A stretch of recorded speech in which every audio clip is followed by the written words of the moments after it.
taking that chip, the Most High is going to make it a way for the elect not to take it. He's going to protect the elect, because it's all about the elect. We've been telling you, brothers, since we came on YouTube, it's all about the elect. I know you from somewhere, right? You're a newscaster? Yeah, he's from the news. What is it? You know about us. Are you Jewish? Are you Jewish? What are you? Italian? Christian. Oh, really? What does the word Christian mean? No, someone who follows Christ. Okay, good. He says someone who follows Christ. You're talking about the Christ in the Bible? I think so, yeah. Okay, what color is that Christ?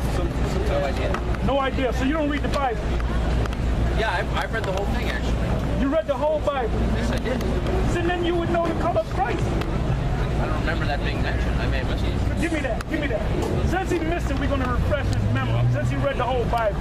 Revelation chapter 1, verse 13. And in the midst of the 7 candlesticks, one like unto the Son of Man, clothed with a garment down to the foot. That's John the Revelator seeing a vision of the Lord coming down from heaven. Clothed with the garment down to the foot, and girded about the neck with the golden girdle. His head and his hairs were white like wool, as white as snow, and his eyes were as a flame of fire, and his feet like unto fine brass, as if they burned in the furnace, and his voice as the sound of many waters. Now go back to his hair. His head and his hairs were white like wool. What does it mean by his head and his hairs were white like wool? What do you think? That he was old. Okay, that's that. Well, he had gray hair. Right, yeah. You have young people. There's this girl I know I grew up with. At the age of like 23, she got a full head of gray hair, Yeah, I've white seen hair. that. It's weird. That's from peroxide. ministry is 30. Hydrogen peroxide 30 years coming old through your today. system, like you. That's from peroxide. Okay, that's within your system. So it said he had white hair, but what else did it say? Like wool. Like wool. So it's talking about the texture of his hair. Who has woolly hair? You don't know who has woolly hair? Come on. Does this hair look? Hold on, wait on. This is the perfect example. Does this hair look woolly to you? Yeah. Okay, good. So what would you say when you read that all over again? Read it again. His head and his hairs were white like wool. Meaning his head and his hairs, the hairs on his face because they wore beards because that was pursuant to the law, Right. and the hair on the top of his head was also white and woolly. What people do you know on the planet Earth have woolly hair? Africans. Okay, good. So you're saying that the blacks in this country, the so-called Negroes, are you saying that they're Africans? Descent.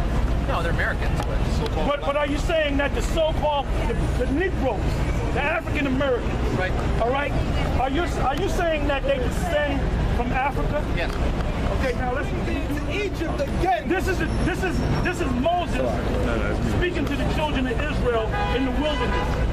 And basically, when you read the whole chapter, the first 15 verses goes into the blessing that Israel will receive. Right. All right? From the 16th verse to the end, it talks about the curses that they will receive.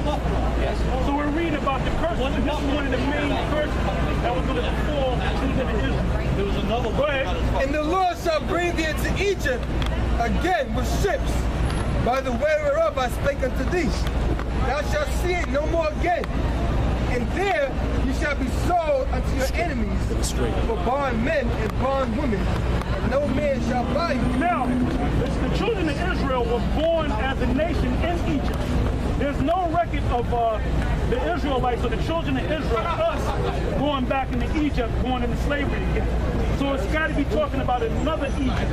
Give me Revelation 11. Revelation 11 and 8. Revelation 11 and 8. And their dead bodies shall lie in the street of the great city, which spiritually is called Sodom and Egypt. Which spiritually is called Sodom and Egypt. Because this is referring to America when you go precept upon precept. Because America is mentioned in the Bible several times. It's known as Babylon the Great, or the daughter of Babylon. It's also known as Assyria, spiritual Assyria, spiritual Babylon. It's also known as Egypt and Sodom. When you look up the word Sodom, what comes to your mind? When you think of the word Sodom, Chelsea. okay, you should have said Christopher Street. I give you that. You should have said Christopher Street. I just did it. Okay, but anyway, you think of so-called homosexuals, lesbians, Yes. transvestites. So read that again. And their dead bodies shall lie in the street of the great city, which spiritually is called Sodom in Egypt. America's not called Sodom or Egypt.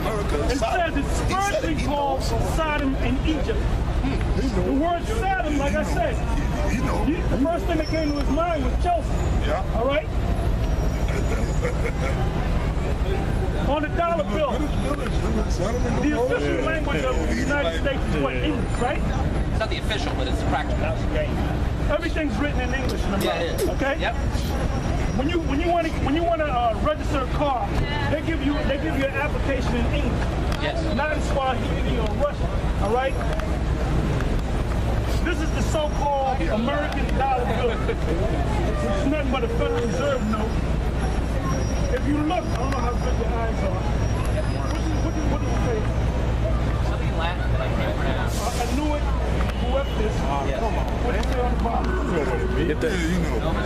Hey, Zaquan. Tell him to get the martial law sign up. It has that on What it. does Norvis do? Look at the picture. You see the It picture means of new. Elvis? It means new.